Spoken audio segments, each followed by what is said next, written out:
పూరా local. Hi hello నమస్తే, welcome to పూరా లోకల్. బ్రేకింగ్ న్యూస్ చూస్తున్నాం. బంగ్లాదేశ్ ప్రధాని షేక్ హసీనా రాజీనామా చేసి అక్కడి నుంచి బంగ్లాదేశ్ నుంచి బయలుదేరి భారత్లోని త్రిపురకు చేరుకుంది.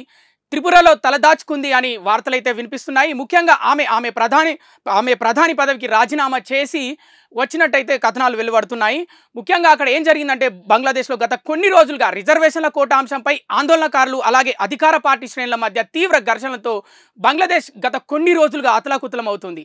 ముఖ్యంగా నిన్న కర్ఫ్యూ విధించిన వేళ దాదాపు నిన్నొక్కరోజే 100 మందికి పైగా మృతి చెందారు. మొత్తంగా చూసుకుంటే గత కొన్ని రోజులుగా అంతా కలిపి 300 మందికి పైగా మృతి చెందారు. ఈ నిరసనల మధ్య ఈ ఘర్షణల మధ్య ఆమె పదవికి రాజీనామా చేయాలని నిర్ణయించుకొని రాజీనామా ఇచ్చినట్లయితే కథనాలు వెలువడుతున్నాయి. అలాగే ఆమె తలదాచుకోవడానికి బంగ్లాదేశ్ నుంచి పారిపోయింది. బంగ్లాదేశ్ నుంచి పారిపోయి భారత్కి చేరుకుంది. భారత్లోని త్రిపురకు చేరుకుంది. త్రిపురలో తలదాచుకోవడానికి వచ్చింది తన సోదరితో కలిసి అని అంటున్నారు. ఆందోళనకారులు ఆమె ఇంటిపై కూడా దాడి చేసినట్టయితే సమాచారం వస్తుంది.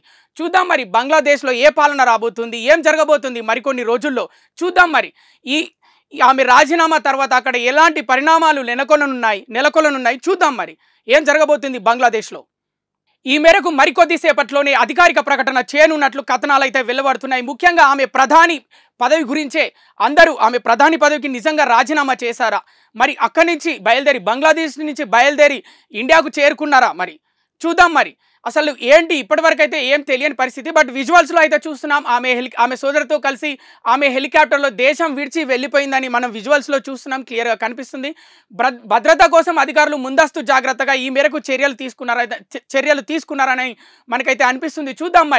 మరి కొద్దిసేపట్లో మరికొన్ని గంటల్లో మనకు అన్ని తెలియనున్నాయి. ఆమె రాజీనామా చేసింది, అలాగే అక్కడి నుంచి ఇండియాకు చేరుకుంది. ఇవన్నిటి విషయాలపైన మరికొద్ది సేపట్లో మనకి అన్ని తెలియనున్నాయి. అప్పటి వరకు చూస్తూనే ఉండండి పూరా లోకల్.